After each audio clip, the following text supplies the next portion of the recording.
Welcome back, Synergy listeners. We are so excited that you're joining us for today. We're in for a big treat. We have Dr. Edwards from Oxford, Mississippi joining us. She's an environmental dentist, and we're going to get into all the nitty-gritty about your oral health, because we know that the mouth is the gateway to your body, and your oral health matters for your overall health picture. So, Dr. Edwards, we're so excited you're here.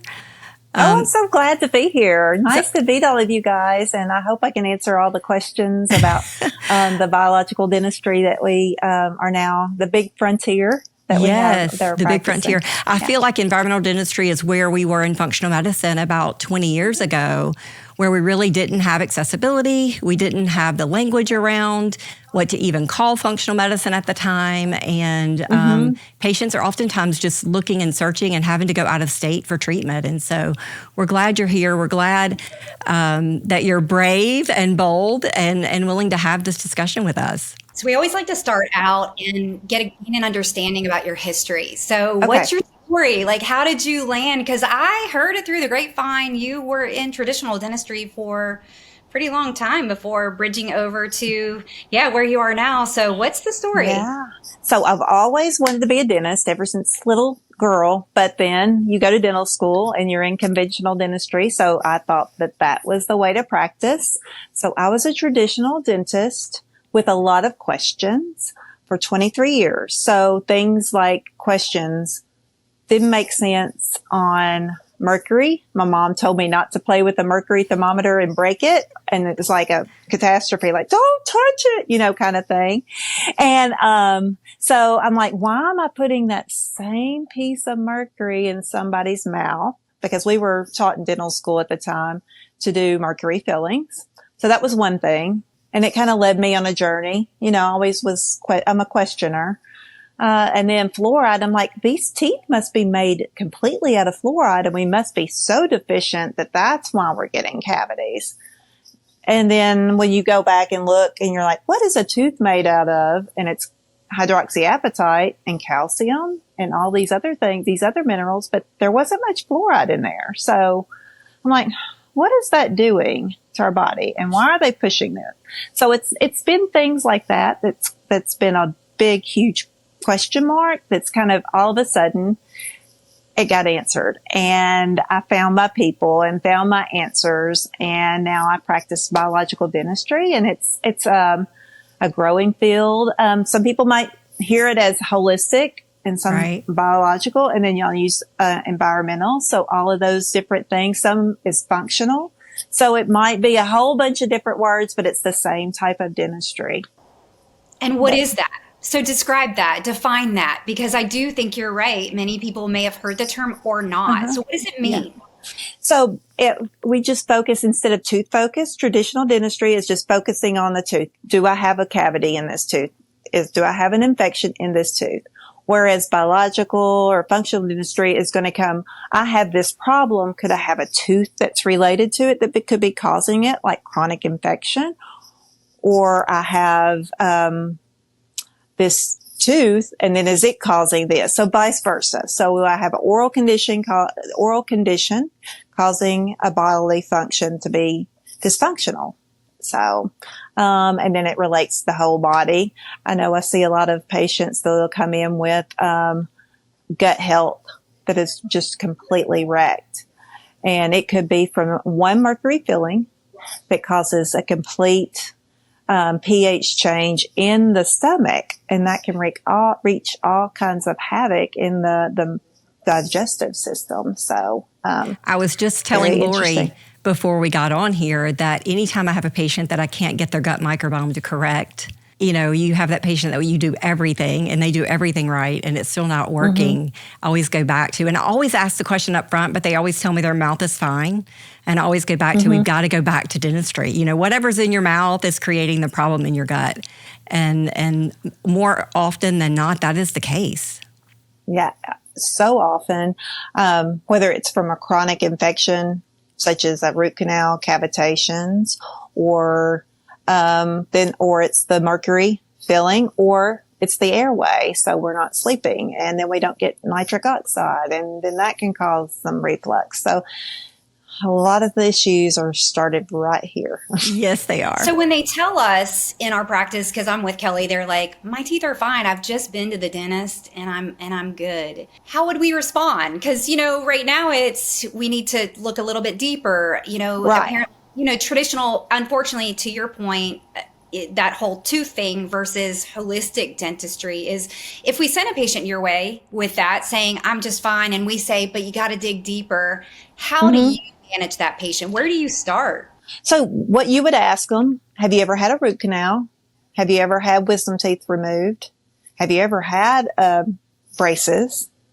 Or have you ever had a filling? And a lot of these patients, even in Mississippi, they're still placing mercury fillings. I have a little thing on Instagram where it shows where I was taking apart a mercury filling, and I got it from a dentist here in Mississippi the day before I did that post. So yes. And insurance companies, they'll say, oh, I just want insurance to pay for whatever it is. So on back fillings, most insurance companies are still only paying or allowing for the mercury filling to be placed in there. Okay. That because they feel like the other's cosmetic. Yeah. Yeah. And I just want to say, why is that okay? Right? Why is that okay? Right. Yeah. It's not okay. Yeah. Is your own dental association still supporting that? Yeah. Mm-hmm. Yeah. And it's outlawed in European countries now, but in the United States, it'll catch up one day. Yeah, it'll catch up. It's on when we ask those questions, do you have those things? And they say yes. Then obviously we have to find the right dentist with the right equipment to do the evaluation. So I'm sure that your practice has evolved over time, but where do you start with them? I'll go in, are we looking at focusing on toxicity and infection? That would be my first.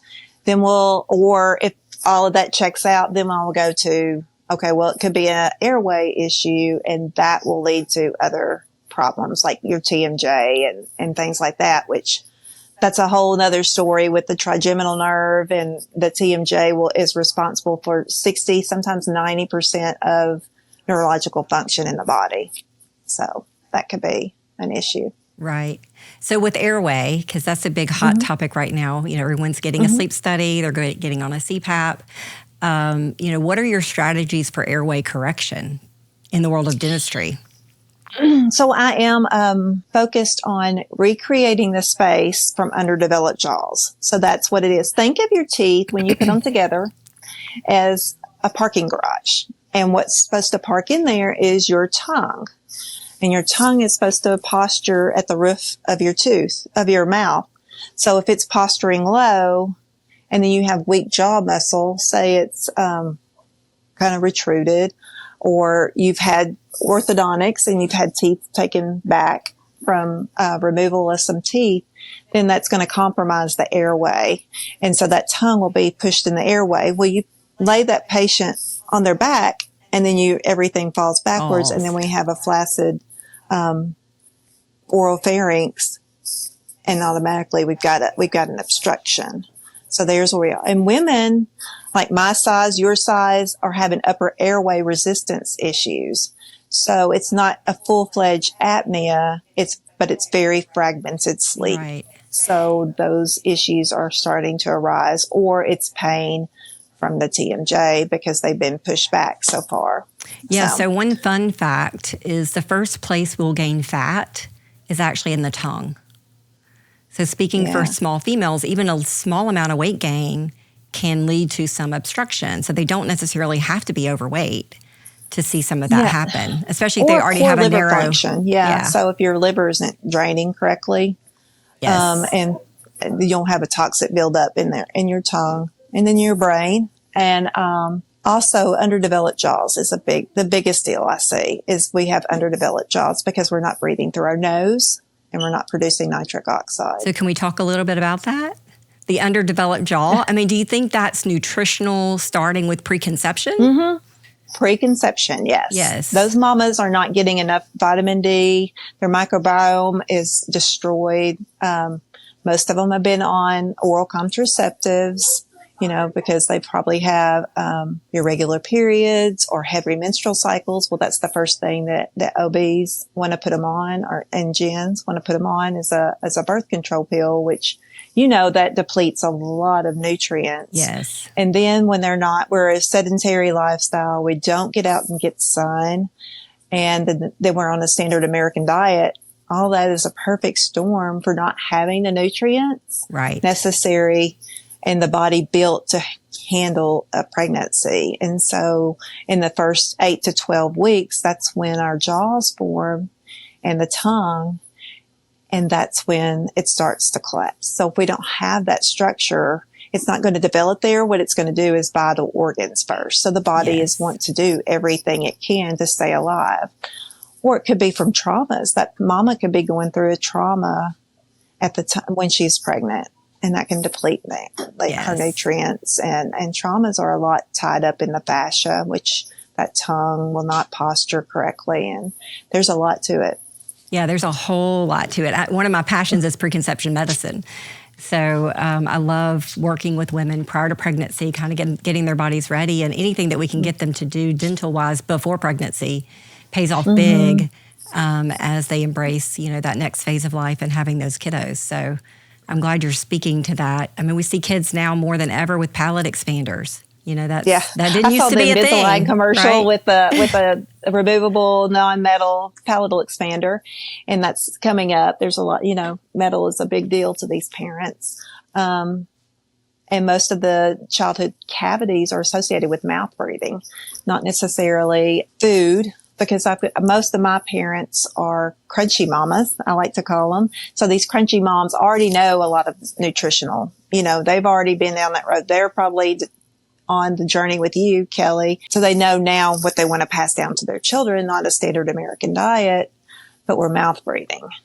And, that's a huge deal. And none of my patients are fluoride people either. So right. So do you advocate for mouth taping? You see a lot of information about mouth taping. Is that a valid way to address that? It's a good way to start. Okay. Yeah. Some people can't because of their oral structures or the physical presentation that it could be where they don't need to mouth tape, but it is a good start. You can start at home, just keeping your lips together. If you want to make sure you are, before you go to bed, check yourself out, see if you can hold your mouth tape together.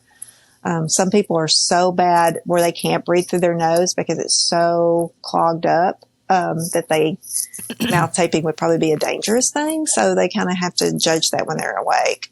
So what happens to the oral pH when you are a mouth breather? And why is that important?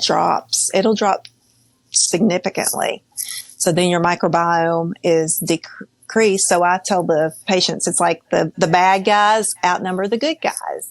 And so we don't want them all killed out, which is what mouthwashes and fluoride does. It kills out all the microbiome in the mouth. But we want a good symbiotic relationship with those bacteria and that microbiome. So we want a lot of good guys and not so many bad guys. And how we do that is by breathing through our nose. And there's the benefit. The nitric oxide is huge when we breathe through our nose.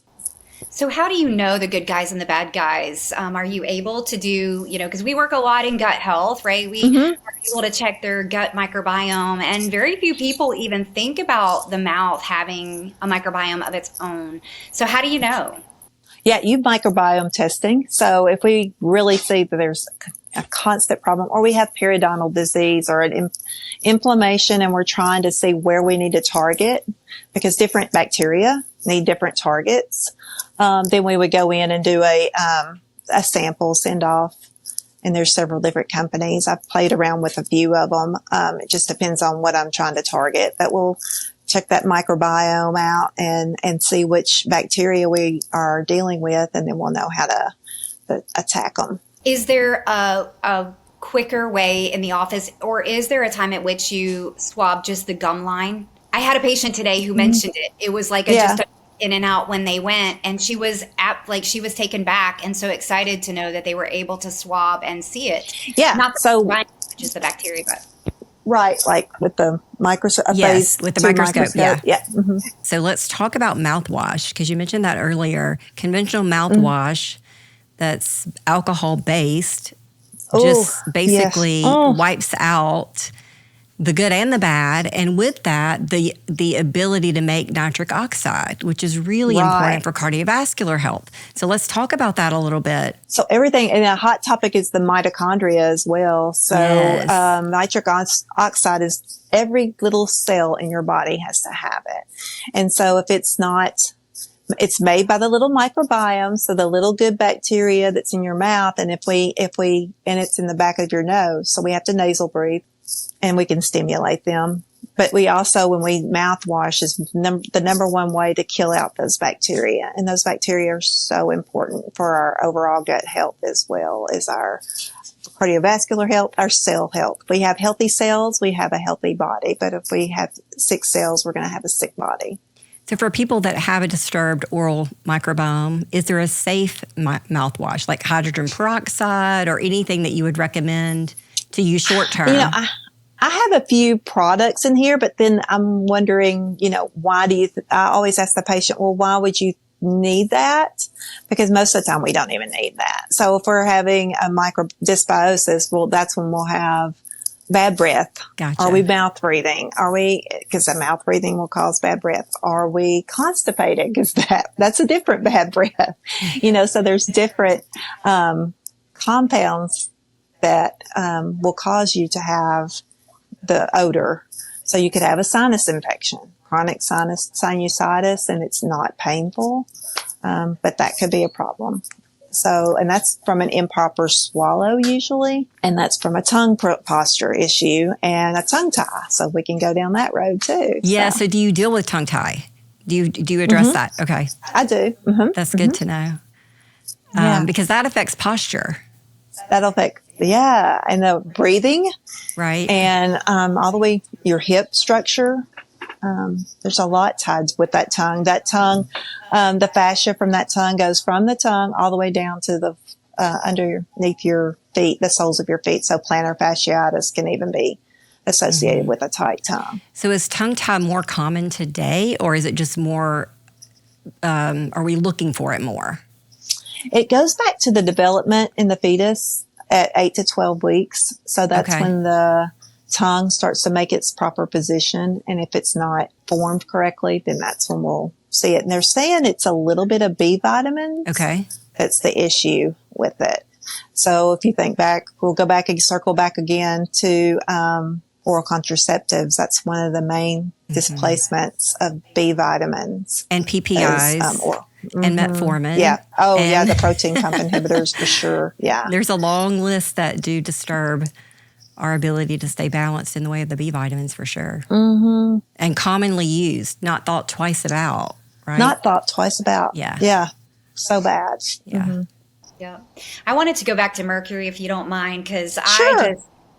I'm still having a hard time wrapping my head around the fact that, as many people are probably that have been kind of studying and more curious about dental health and its relationship to overall health, we now clearly it should not be in our mouth. So what do we do? Like, how do we properly dispose of it out of the mouth? And, is it something that requires a long treatment plan? Is it something that is, one at a time? So what's that process? And then secondarily, how do people locate a dentist who's qualified to properly dispose? Okay. So we'll go with the patient comes in, they have a mercury filling. What do we do? So if they've been seeing someone like Kelly or going through their process, they're already with a functional medical provider. They'll probably already be opening their pathways to get rid of toxins. And that's really important, especially on a patient that is got a lot of autoimmune issues or gut issues. You want to make sure you're healthy enough, or your pathways, at least to clear things, are open. So you've got to be able, you can't be a constipated individual. You've got to be able to eliminate bowels at least every 12 hours minimum. Mm-hmm. Otherwise, I'm going to build up a toxicity in you, even the safe way I do it. It's not that you could build up that toxicity, because that's where it's mostly eliminated, is through the bowels. But we want to be able to sweat. We want to be able to urinate properly and be hydrated, and we want to be able to eliminate bowels. So those things have to occur, and our pathways open for excretory system. When they come in for the procedure, they put on a hat, this little bonnet. They'll put on a kind of a little gown, a robe, to make sure that their clothing isn't contaminated, because that vapor, it's color and odorless. And every time you touch it, every time you chew gum, it's exposure. Then when I get a drill out after it, it's even more exposure. So then we isolate the particular tooth that is needing removal. There's a procedure. We do certain little drill bits. Everything has its little purpose. And we have a vacuum that's right up in the patient's mouth, a high volume vacuum to get it out of the room. And then we wear mask, and then the patient has coverings over their face. It's a lot. So it's very protective. Very protective. A lot of patients, they'll be claustrophobic, and will need some kind of a little bit of anxiety medication sometimes. And I'm not against that. Biological dentistry is not like having natural childbirth. We do believe in having medications so you won't have trauma afterward. So that's another thing that, I think make patients, when you say, Kelly, or you go, okay, you got to go to the dentist. They're traumatized. They've had bad experiences. Yes. Yeah. And so I take that in consideration, and we have ways that we can combat that, whether IV sedation or oral sedation. But getting the mercury out is a process. Some people have a lot. And then the restoration, of course, is another process of that. Mm-hmm. So it's pre-prep work. It's during. It's a specific protocol that I believe you have to, or should be certified in. And then it's post-care, it sounds like. Right. And then it's post-care. The IAOMT, so my little Southern accent, and the IABDM, both certify their dentist with Protect protocol and then SMART protocol. So those two, that's what you want to look at when you're looking for a dentist, if they're certified in those protocols for removal. So Dr. Edwards, you mentioned earlier autoimmune conditions and how dental issues can contribute to the overall inflammatory burden of those patients, and mercury also contributes. It's one of the big factors in driving of autoimmunity. How do other metals play into that, like stainless steel, aluminum, arsenic, because some of the bonding agents contain those materials if the dentist isn't careful about how they choose the materials that they're using within their practice. Is that right? Yes, you have to be very diligent. That was one of the things that when I opened up this practice, I had to go through and make sure that all my little dental materials were the most biocompatible with patients. And then we go in through metals. No metals should be in your mouth. And a lot of women will have metals and they'll have inflammation around their gums. And I'm like, are you allergic to nickel? Yeah. And I'm like, well, that's what's in your mouth all the time, surrounded by saliva. So, especially with implants, we may think nothing about them. That the titanium implants, that's why I do ceramic implants, that's more biocompatible. But so if you have titanium implants, you have a porcelain to metal crown, mercury, all of those things combined. And some patients have every one of those. So they're like a walking antenna, metal composite. It's basically a mess. It's sad that people have that many metals. And then we'll throw gold in there. So they'll have a little bit of gold. Yeah. So do you do biocompatibility testing when you're considering what's in them? Yes. So if a patient comes in very, very healthy, I can probably be okay with what products I use. But if they're very sensitive, their mast cell production is through the roof and they've got autoimmune disease, then I highly suggest before I put anything else in there that make sure that what I'm going to put in there is compatible. So we take their blood, send it off to biocompatibility labs. They'll give me a result and it'll say highly reactive, or moderately reactive or low reactivity. And then they have a list of all of my products and it'll flag mine if it's not good for that patient. So, yeah. What's the cost of that test approximately? It's about $300 and it's not too bad. It'll last for probably 6 years. They'll update your test so it's not like you have to go get that tested every year or two. It'll be good for you for about 5 to 6 years. Do you ever have a patient that lights up to everything? No, but most of the stuff in their mouth that they light up to, yes. So, yeah, it's sad. Yeah, my understanding is dental materials have come a long way in the last 20 years as far as what is biocompatible. You know, I guess 20 years ago, there really weren't products to choose from. And now, to your point, you can stock your practice and feel pretty confident with the average patient coming in that you're not going to create a problem. Right. It's that super sensitive patient that you really want to know kind of where the landmines are and how to stay away from the things that they're going to be reactive to.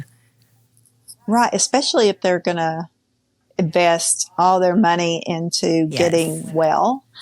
I sure don't want to make them sick again. And I don't want any product to go in their body that would compound the issue. We want to work forward, not backwards. Yes. So can we dig into fluoride? We mentioned it earlier, but I want to talk a little bit more and then talk about some alternatives for fluoride use. You've mentioned the hydroxyapatite. So I want to know a little bit more about that. And I mean, it seems to be pretty accessible in toothpaste. You know, you can go on Amazon and find several options for toothpaste, it looks like, with that ingredient in there. But I want to know from a dental perspective, is that safe? Is it effective? Does it take the place of fluoride? Like, how does that work? So as long as your microbiome is balanced, that's the key. And then the diet that's another. And if we have sunshine, nutrition, rest, we're going to have good teeth. Now, if we take one of those out, we're not going to have good teeth. So technically, we look at it, we really don't need toothpaste. It's kind of like a little cosmetic icing on the top. We can just brush our teeth without anything and just get the biofilm out. But if our saliva is the right consistency, it should be self-cleaning. If we're on a Weston Price type diet, we're on a good diet, it's going to be self-cleaning. So those things help, but I do like toothpaste. I like to brush my teeth. It's that good fresh feeling. So there's plenty of different products out there. I've tried every one of them from Boca to Risewell to, there's one little tablet called No BS. That's one. Then there's Earth Paste. There's the mineral, the powders. There's all kinds and they're all really good. So, it just depends on what that patient wants and what works best for them. I know kids usually tend to like my Boca toothpaste. Then some people have, issues with xylitol. Xylitol is controversial a little bit on some people. So I have a product called Revitin from Dr. Curatola that doesn't have any xylitol in it, but you can just use baking soda if you would like. Yeah, so I've heard baking soda and a little bit of salt. Yeah, you can. That's very economical and will help. We don't just want that sodium chloride table salt, but I would go with more of a Baja Gold, real salt or Celtic salt or something like that. That's got all those minerals in it, but. Fluoride is in so many things. You can go on, the IAOMT website and then you go to fluoride and it'll talk all about fluoride. So if patients want a lot of, articles, information on fluoride, there's plenty there, but, it's in drinking water, some bottled water. It's in, beverages, wherever the bottling plant is and they make the beverage, usually comes from a municipal water source that's fluoridated. So you get it there. Toothpaste, all dental products. I have to be very careful at my selection on products because they all contain some kind of fluoride if I'm not careful. And then your pharmaceuticals, the amount of pharmaceuticals with, fluoride in there or fluorine is Cipro, one of the black label ones. And then we can get to, I think it was Prozac has fluoride in there. There's several. There's a whole list of those that are associated with fluoride. And then we have it in foods. So it's overexposure of fluoride that creates a major problem with our mineral balance. If it was just the Crest toothpaste every now and then, but it's just too much. And even a little bit now is just toxic because our world's so toxic. If you can cut out one thing that's toxic, cut out fluoride. I mean, yeah. So two things I want to say on that is around here, they give it out like candy. And I think our patients feel somewhat obligated to say yes because it's being expressed to them or asked of them when they're entering into a practice that they're established with and they trust, right? So they're assuming that, well, if I'm being offered it must be good for me. Yeah. Okay. So let me give you a little information on the inside scoop on that, and I'll probably get I don't know, but I'll say it anyway. These insurance-driven practices are focused on insurance. So they have made a contract with an insurance company that they're going to get X for a cleaning. So in order for them to make that money up, because the overhead fees are so high on these practices that a $25 or $30 fluoride application makes up for that deficit that's created from that contract with that insurance company. So, yeah.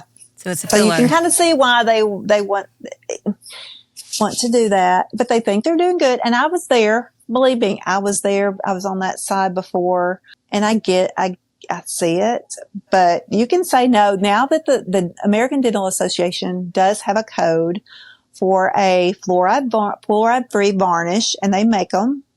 It's called, their Feed Your Good Guys is one of them that has it, that it's a fluoride varnish. And now there is an ADA code. So if there is an alternative, so those practices now have an alternative for those patients who are concerned or do not wish to have a fluoride treatment, but they do want something on their teeth. So I think that's a good step in the right direction, for those patients. So they can go to an office that has fluoride alternatives, for sure.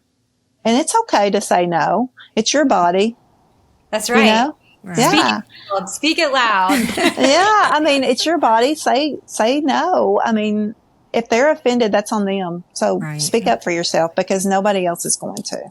And know the risks. That's what we're here for. And that's why we love doing things like this, is because bringing on experts in other fields and speaking to that to really educate and empower people to make their health decisions. Our clientele and our listeners, we have to demand, and we speak to them about take power and control of your health. You are the CEO of your health. Nobody's going to care as much as you do about your body. And that's where we've allowed other people to take care of it. Now it's time to take control of it yourself. Absolutely. Yeah. So we have to go towards root canals, because I'm super curious about what's the big deal anyway, because it seems like those are quite popular as well. They are. They're very controversial. I think it's an option if the patient is healthy. I don't perform them anymore. And let me just confess, we'll do confession times and I'll spill the tea. I used to love root canals. I loved doing them. They were just like, oh yes, I get to do a root canal, and I was good at them.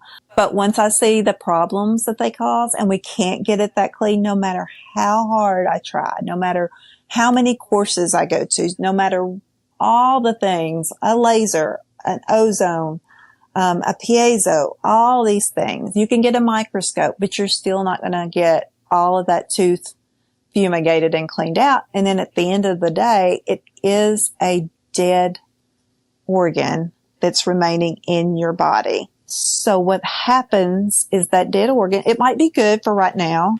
And I tell patients, I'm like, if you want to go, I'll send you to a doctor that does that. But know this, know how your body is today. Take a note. See how it is. If it starts to decline, you've got a problem. But that tooth that's dead, we all have these different good and bad bacteria. It's just that when you get too many of the bad or give it something that the bad like a toxin or infection. So that tooth, you get sick and then that, or your body gets depleted of nutrients, let's say. But those microorganisms that are in the body, like Lyme or tick-borne illnesses or Epstein-Barr, they'll go and they'll seek out a dead organism because that's the organisms in nature. There's organisms to break down dead things, and we have them living in us. But they're usually not a problem. But when we have a root canal tooth and then we get a little chronic illness or we get a little sick, they'll go to that root canal tooth, and the one that was good for a few years, it'll have a chronic infection. And it's the chronic infection doesn't hurt. So a lot of these patients that I see that have a lot of health issues, maybe even a breast cancer or autoimmune disease, I'll do the CBCT scan. I'll go to the root canal tooth, and every one of them I can find a pocket of inflammation on there. What is that scan again? I want to hear that again so people know what to ask. A cone beam or a CBCT or a 3D x-ray. Okay. Do most dentists have those or no? That's the specialty type. A lot more are getting them now because the 2D x-rays are there's not very much price difference. But they've got to know how to read them. And a lot of them do not know how to read or scroll through and what they're looking for. So because I've even had some patients come to me, well, they said I didn't have any. And I'm like, well, it's right here on the cone beam that you just brought to me. And it's right here. And I'll take a screenshot of it and show them. And they were like, they didn't say that was there. And I'm like, they're just not taught to look. Right. So is that a cavitation at that point? The infection at the end of that root? Is that a cavitation? A cavitation is where they have wisdom teeth removed and their body wasn't ready for that surgery. So say they were low in nutrition with minerals and vitamin D. So that bone couldn't heal correctly. So when the bone doesn't heal correctly, it's kind of dead bone. Mm-hmm. It's necrotic. And so that's where that dead bone, again, those same bacteria that was for that root canal will go to that space where that tooth was removed. And it happens all the time with wisdom teeth because that young girl or that young guy had a bad diet. And when they got those wisdom teeth taken out, they may have had a dry socket or something like that. It heals, but it doesn't heal properly. And then it'll be fatty, degenerative, wispy bone. Like when we go in there and clean it out, it's just billowing out with inflammation. It's but those can be corrected. They can be treated, cleaned, treated, ozoned, healed. We just go in there and clean that out, clean all that bad bacteria out, place ozone, platelet-rich fibrin, do a laser treatment. I do all those things, and then we suture it up and make sure that body is prepared before I have that surgery. I have to have a vitamin D level. It's optimal is 60 to 80. Mm-hmm. That's our optimization range as well. If it's not, then we're not going to do the surgery until we're ready to go. We're taking our magnesium, we're taking our vitamin D, we're taking our vitamin C. We're doing those things that we're optimal health and nutrition before I do all the surgery, or it's pointless because your body won't have the ability to heal like it should. So that's why I think it's so important. I mean, first of all, I just want to thank you for, taking just the approach that you take and being brave and courageous, as we talked about a little bit earlier, to do what you do. And I do want to also say it's so important, it seems, to have a collaborative relationship. We always say, who's on your wellness team? We're always asking who's on your wellness team, right? Because it takes an army to live well. To live well. And it takes a lot of learning. It's a patient needs somebody to coach and to learn and to guide them until they're ready to go, especially if they've been in the system with a lot of chronic illnesses. It's so important to have good functional medicine, people to come right beside you, to guide you, to be there, to support your nutrition and your habits. And because you've got to turn it, everybody thinks a diet, but it's not. It's a complete turning away of your whole lifestyle and going into a different direction. Because if you cannot get well in the same environment that you got sick in, and it takes a little bit, but you got to take care of yourself. That's the only thing you can have. You can spend money on clothing or cars or anything like that, but that's pointless if you don't have your health. Right. And so the biggest investment I can tell patients is healthy food and a healthy body. Those things you can do, and quality. Yep. Kelly, you're very lucky to have someone in your neck of the woods. Yes, right? I did a little dance when I heard about you, Dr. Edwards. I'm not going to lie. So I was really excited to have a way to refer and get patients taken care of, because it is not easy out there navigating the dental portion of your health, especially when you're struggling with your health. And I shared a little bit earlier, I had a major health challenge related to some dental issues. I'd had a facial injury as a kid, softball to the mouth, and had some reconstruction with root canals, had some stainless steel posts, some crowns. To boot, I had a gold crown in the back because the tooth was so small they couldn't get anything else to adhere, and so they put gold in there. So I had gold, I had nickel, I had root canals, all in the same mouth, and at the same time exposed to an environmental toxin in my workplace with water damage. Oh, wow. And so I really found myself in no man's land when it came to my health. But I was lucky that I found through a patient, Dr. Stewart, not only in Marble Falls, Texas, and he took amazing care of me, and his team was just incredible. And I can't say enough about the experience itself. I felt very taken care of, very heard, very educated on what was going on and what the solutions were. It was about a 2.5-year journey for me in getting the oral piece all put back together, because it wasn't just removing 9 root canals and all of the teeth, but it was the reconstruction that had to happen after as well. So I appreciate what you do. I mean, like I said, I can't say enough about how excited I am that you're here in our community and that you're educated and that you have such a passion for our patients, because it does make a big difference. Thank you. And I am so blessed that God has brought me into this journey, into this space, and gave me this download of information and the desire to learn and to be with these patients.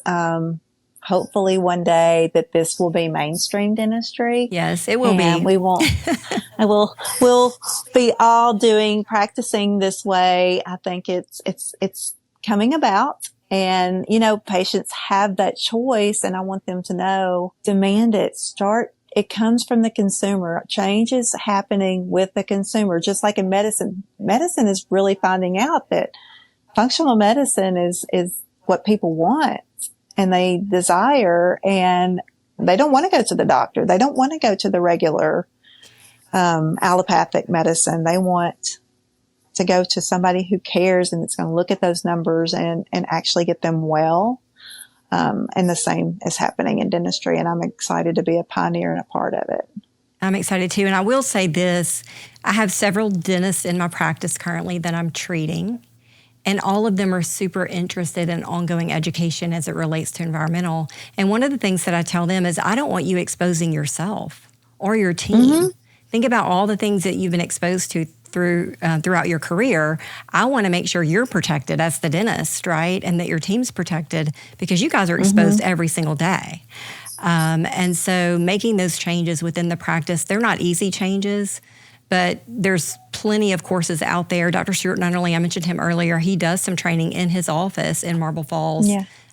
So dentists can actually go out there and get trained in some of these environmental techniques. So we count on you. Dental health is so important, and we need an environmental dentist on every corner, 100% for sure. Yeah. And as we say, we're stronger together, right? So Right. We're much stronger together. So thank you so much for taking time out of your busy schedule to have this conversation with us. It's a very important conversation. We know the relationship between oral health and overall health. I mean, we've kind of solidified more of that today, and we only covered a fragment of all of the stuff that I can imagine that you actually treat. So we might have to circle back for a deeper conversation on some other things too, if you don't mind. Yeah, I would love that. It's been wonderful talking with everybody. They can catch me if they want to find me. Yes. They can find me on Instagram at Grove Dental Oxford. Facebook, we'll post things. And then TikTok. And I don't do as much with that one. I'm still trying to learn. And then, they can go to my website at grovedental.oxford.com. Excellent. Well, thanks again for everything. And thanks for being out there, courageous and brave, as I said earlier, and willing to have harder conversations and take a chance on converting your practice too, because I know that's all that financial side too of shifting a practice isn't easy. Kelly right there did the same thing, from insurance-based practice to what she does today, and not looking back, but the journey wasn't easy. Yeah. No, but it's fun. It's worth it. Yeah. Yes. Right. It's worth every penny of it. Well, thank you. Thank you so much. Thank you, guys. The Synergy Podcast is for general informational purposes only and does not constitute the practice of medicine, nursing, or other professional healthcare services, including the giving of medical advice, and no doctor-patient relationship is formed. The content of this podcast is not intended to be a substitute for professional medical advice, diagnosis, or treatment. Users should not disregard or delay in obtaining medical advice for any medical condition they may have, and should seek the assistance of their healthcare professionals for any such conditions.